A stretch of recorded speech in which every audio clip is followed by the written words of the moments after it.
नमस्कार, अपना उत्तर प्रदेश देख रहे हैं आप और मैं हूं आपके साथ ज्योति। प्रधानमंत्री नरेंद्र मोदी 13 फरवरी से संयुक्त अरब अमीरात के 2 दिवसीय दौरे की यात्रा करेंगे। इस दौरान वो राष्ट्रपति शेख मोहम्मद बिन जायद अल नहयान के साथ विभिन्न विषयों पर चर्चा भी करेंगे और अबू धाबी में पहले हिंदू मंदिर का उद्घाटन भी करेंगे। वहीं इसी दौरान हमारी साधना की टीम अबू धाबी पहुंची।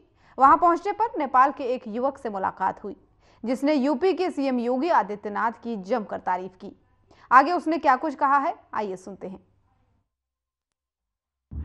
तो जैसा हमने आपको बताया था, हम अबू धाबी में हैं। आदरणीय प्रधानमंत्री जी के 2 कार्यक्रम यहाँ निर्धारित हैं, 13 फरवरी और 14 फरवरी। लेकिन इसी क्रम में एक बड़ी रोचक बात मैं अपने दर्शकों को बताना चाहता हूँ। हमारे साथ यहाँ पे अबू धाबी में नेपाल के में रहने वाले एक सज्जन हैं और उनसे हम बातचीत करें। तब तक हमने चर्चा की कि आप कहाँ से। इन्होंने बताया हम नेपाल से हैं और तब इन्होंने योगी जी की बात कर दी। उनके बारे में जरूर पूछेंगे। क्या नाम है आपका जो है? मेरा नाम है राजू गुरुंग। तो आपने योगी जी के बारे में आपने बात कुछ कही, क्या योगी जी को आप जानते हैं? ऑफकोर्स उनको जानते हैं। उन्होंने जो भ्रष्टाचारी का जो बात किए थे कि उनके ज़माने में वो रोए भी थे संसद में। अभी आज निडर होके जिसने भ्रष्टाचार करते हैं उन्होंने बहुत कुछ किया है। आज सुनने हैं गोरखपुर में, ये सुना है, मैं देखा भी है। उनका फैमिली के बारे में मैं जान चुका हूँ। और तो अबू धाबी में आप उनके बारे में सुनते हैं, पढ़ते हैं, आपको पता कैसे चला योगी आदित्यनाथ जी के बारे में? नहीं, पहले उतना इंटरेस्ट नहीं था पॉलिटिकल के बारे में, लेकिन योगी जी का जो चर्चा चारों तरफ हो रहा था उसी समय में उनका सर्च किया, उनका क्या है। लेकिन अभी पता चला कि पहले क्या थे और क्या हो गए। जो देश के लिए, अपने समाज के लिए शादी भी नहीं किया है और एक ही ड्रेस में इतना निडर होकर बात करते हैं कि पूछे मत। ऐसा 2-4 आदमी और हो जाएंगे तो मेरे ख्याल से अच्छा रहेगा। धन्यवाद गुरुंग जी। तो आप देख सकते हैं, ये है योगी आदित्यनाथ जी के विषय में। अबू धाबी में टैक्सी चलाते हैं, नेपाल से हैं, वो क्या सोचते हैं। आगे भी हम आपसे ऐसे ही रोचक और तमाम अहम मुद्दों पर बातचीत करेंगे और आपको अपने समक्ष अपनी सारी जानकारी देंगे। अबू धाबी से साधना टेलीविजन के लिए मैं ब्रिजमोहन सिंह रघुवंशी। तो जैसा हमने आपको बताया था, हम अबू धाबी में हैं। आदरणीय प्रधानमंत्री जी के 2 कार्यक्रम यहाँ निर्धारित हैं, 13 फरवरी और 14 फरवरी। लेकिन इसी क्रम में एक बड़ी रोचक बात मैं अपने दर्शकों को बताना चाहता हूँ। हमारे साथ यहाँ पे अबू धाबी में नेपाल के में रहने वाले एक सज्जन हैं और उनसे हम बातचीत करें। तब तक हमने चर्चा की कि आप कहाँ से। इन्होंने बताया हम नेपाल से हैं और तब इन्होंने योगी जी की बात कर दी। उनके बारे में जरूर पूछेंगे।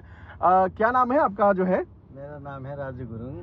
तो आपने योगी जी के बारे में आपने बात कुछ कही, क्या योगी जी को आप जानते हैं? ऑफकोर्स उनको जानते हैं। उन्होंने जो भ्रष्टाचारी का जो बात किए थे कि उनके ज़माने में वो रोए भी थे संसद में। अभी आज निडर होके जिसने भ्रष्टाचार करते हैं उन्होंने बहुत कुछ किया है। आज सुनने हैं गोरखपुर में, ये सुना है, मैं देखा भी है। उनका फैमिली के बारे में मैं जान चुका हूँ। और तो अबू धाबी में आप उनके बारे में सुनते हैं, पढ़ते हैं, आपको पता कैसे चला योगी आदित्यनाथ जी के बारे में? नहीं, पहले उतना इंटरेस्ट नहीं था पॉलिटिकल के बारे में, लेकिन योगी जी का जो चर्चा चारों तरफ हो रहा था उसी समय में उनका सर्च किया, उनका क्या है। लेकिन अभी पता चला कि पहले क्या थे और क्या हो गए। जो देश के लिए, अपने समाज के लिए शादी भी नहीं किया है और एक ही ड्रेस में इतना निडर होकर बात करते हैं कि पूछे मत। ऐसा 2-4 आदमी और हो जाएंगे तो मेरे ख्याल से अच्छा रहेगा। धन्यवाद गुरुंग जी। तो आप देख सकते हैं, ये है योगी आदित्यनाथ जी के विषय में। अबू धाबी में टैक्सी चलाते हैं, नेपाल से हैं, वो क्या सोचते हैं। आगे भी हम आपसे ऐसे ही रोचक और तमाम अहम मुद्दों पर बातचीत करेंगे और आपको अपने समक्ष अपनी सारी जानकारी देंगे। अबू धाबी से साधना टेलीविजन के लिए मैं ब्रिजमोहन सिंह रघुवंशी। और समस्त विधानसभा एवं विधान परिषद सदस्यों के साथ मुख्यमंत्री योगी आदित्यनाथ ने श्री रामलला के दर्शन किए और पूजा अर्चना भी की।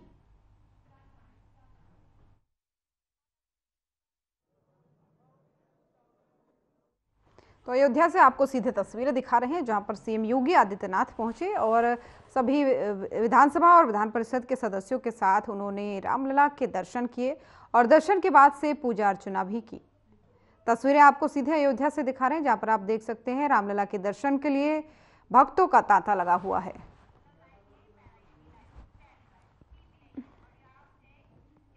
और पुणे में गीता भक्ति अमृत महोत्सव कार्यक्रम में मुख्यमंत्री योगी आदित्यनाथ सम्मिलित हुए। वहीं महोत्सव में क्या कुछ उन्होंने कहा है, सुनिए।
जाओ तुम भी जाओ।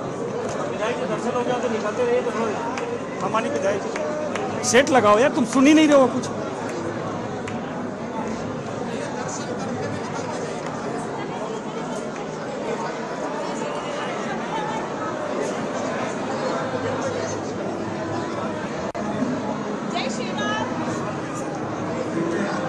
बैठ जाइए।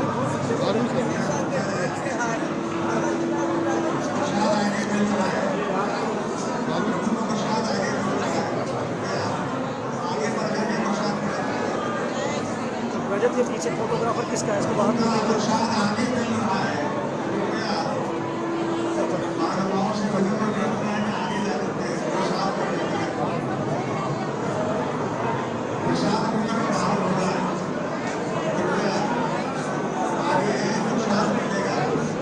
तुम यहाँ देखते रहना। सेट लगाए रहो तब तो कुछ सुनोगे यार, सेट तुम्हारा बाहर आ रहा है हमेशा। रजत क्या कौन है, ये कौन है? सेट पे बोलो।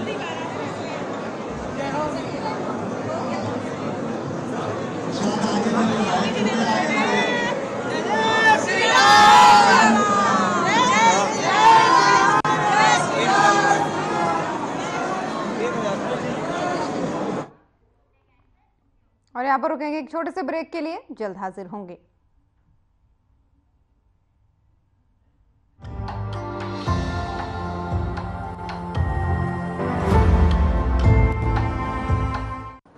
Best Shri Brijmohan Singh, Sadhna News. West channel head Shri Brijmohan Singh, Sadhna News. ये पीछे बैठे लोगों से मेरी खास तवज्जो मैं उनकी चाहूंगी कि प्लीज आप लोग तालियां जरूर बजाएं, प्लीज। यहाँ पे आने वाले सभी लोगों की हौसला अफजाई होती है आपकी तालियों से।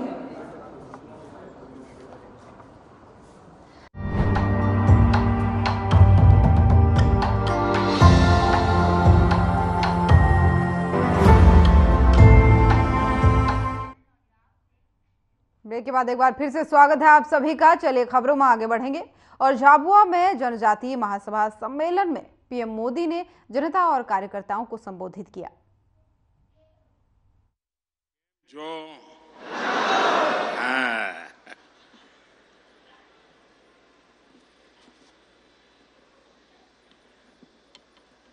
देवाजिरी महादेव के चरणों में प्रणाम करते हुए सबसे पहले मैं झाबुआ की पावन मिट्टी को नमन करता हूं।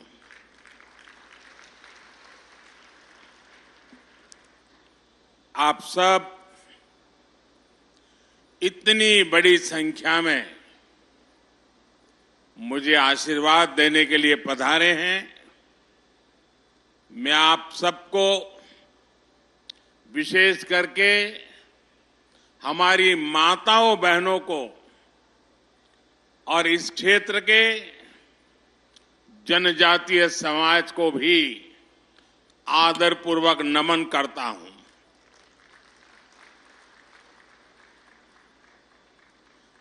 आप सबको देखकर मन में वैसी ही खुशी हो रही है जैसी अपने परिजनों से मिलकर के होती है।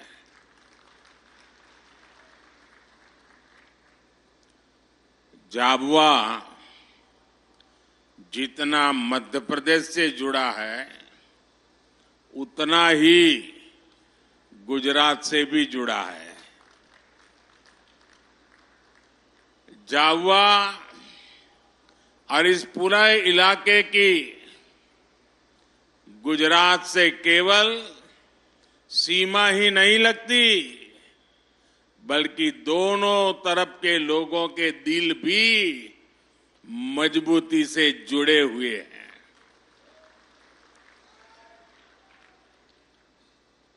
गुजरात में रहते हुए मुझे यहां के जनजीवन से, यहां की परंपराओं से करीब से जुड़ने का अवसर मिला था। इसलिए जब भी मैं आपके बीच आता हूं तो वो भाव ताजा हो जाता है।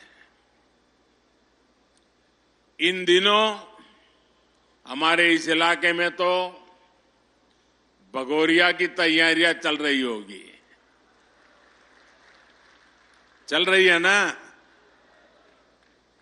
मैं आप सबको भगोरिया की बहुत बहुत शुभकामनाएं देता हूं। साथियों, भगोरिया से पहले मुझे आप सबके बीच आकर ढेर सारी सौगात, विकास की योजनाएं आपके चरणों में सुपुर्द करने का भी सौभाग्य मिला है।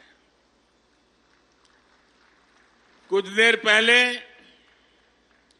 मैंने झाबुआ, खरगोन, खंडवा, बड़वानी, धार, अलीराजपुर समेत पूरे एमपी के लिए हजारों करोड़ रुपए की योजनाओं का लोकार्पण भी किया है।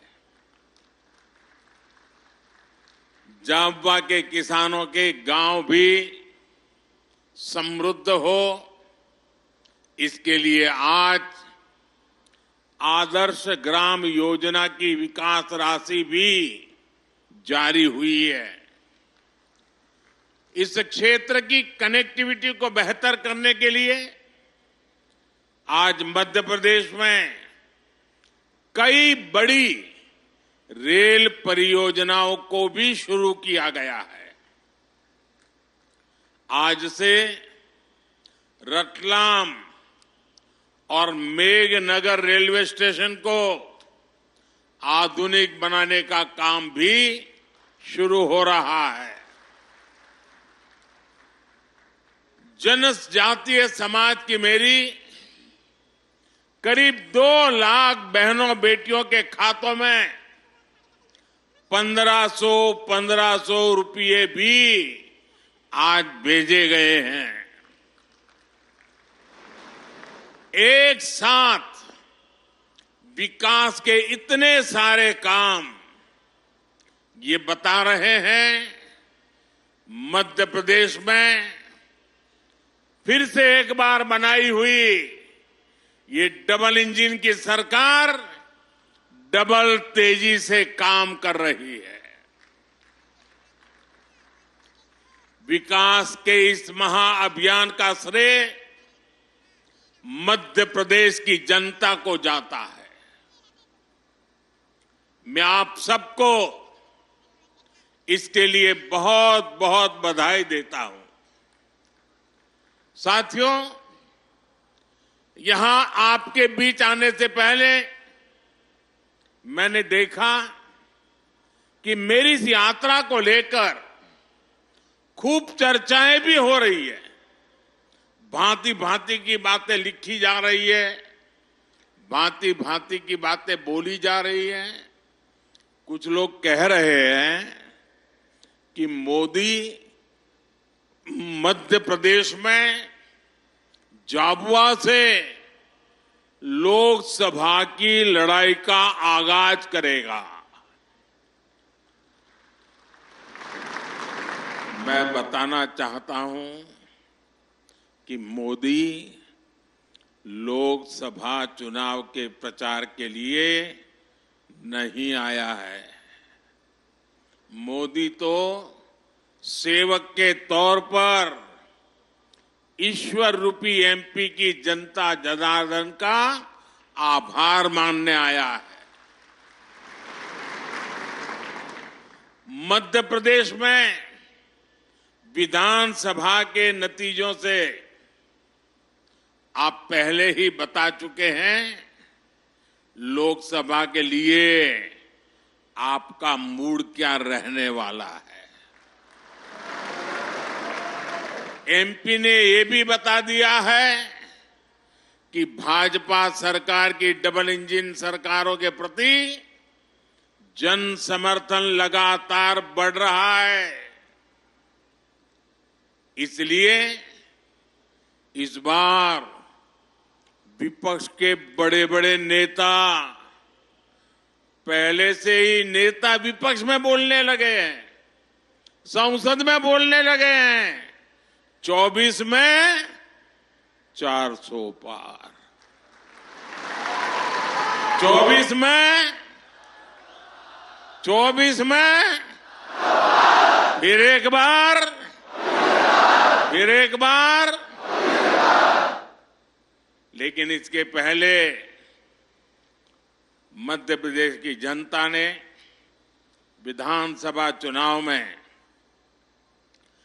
जो हमें भारी जन समर्थन किया है, हमारे इतने सारे साथियों को विजयी बनाया है। आपने हमारे पर जो विश्वास रखा है ना, मैं आज फिर एक बार गारंटी देता हूं कि इस विश्वास के अनुरूप हम दिन रात आपके लिए काम करेंगे।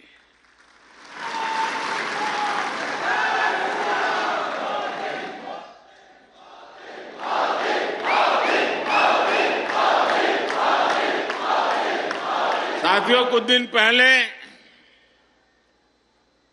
जब विपक्ष में से आवाज आई 400 पार, तो फिर मैंने कहा देखो भाई, एनडीए की 400 पार की बात तो मैं भी सुन रहा हूं, लेकिन मैं ये भी सुन रहा हूं कि अकेला बीजेपी, अकेला कमल का निशान 370 पार करेगा। 370 पार करना चाहिए कि नहीं करना चाहिए? 370 से ज्यादा सीट आनी चाहिए कि नहीं आनी चाहिए? लेकिन लाओगे कैसे?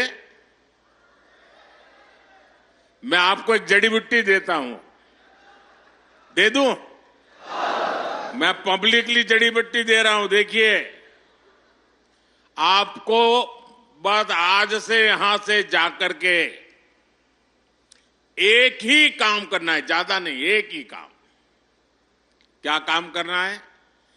पिछले 3 चुनाव में आपके यहां पोलिंग बूथ में क्या रिजल्ट आया था वो निकालो।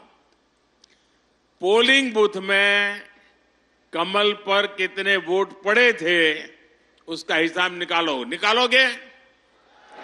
3 चुनाव का निकालोगे? फिर उसमें जिस समय सबसे ज्यादा वोट मिले हैं उसको जरा लिख लो कि इस पोलिंग बूथ में पिछले चुनाव में 3 में ये सबसे ज्यादा वोट मिले थे। लिख लोगे? जरा जवाब दीजिए, लिख लोगे? फिर आप तय करना कि अब जो ज्यादा से ज्यादा वोट बूथ में मिले थे उसमें इस बार 370 नए वोट जुड़ने चाहिए। करेंगे? यानी आपके पोलिंग बूथ में जितने वोट ज्यादा पहले मिले थे उसमें इस बार मेहनत करके 370 वोट ज्यादा लाना है। लाएंगे? हिसाब किताब करेंगे?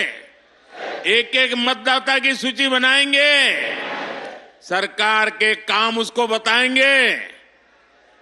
उसने कौन कौन सी योजना का लाभ उसके घर तक पहुंचा है ये बताएंगे उसको? और जिसको अभी पहुंचा नहीं है उसको विश्वास देंगे कि मोदी जी फिर से आकर के काम पूरा करेंगे? बताओगे?